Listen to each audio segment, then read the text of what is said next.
And the Parkersburg Police Department continued to look for answers into the disappearance of Gretchen Fleming.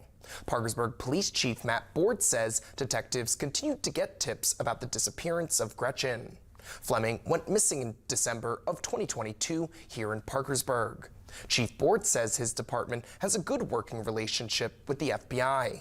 Board says the agency's recent social media post asking for more information is a small step in the investigation. Chief Board says it is good to keep fresh minds on the topic in case someone has information they have been afraid to come forward with. Currently tips that come in daily.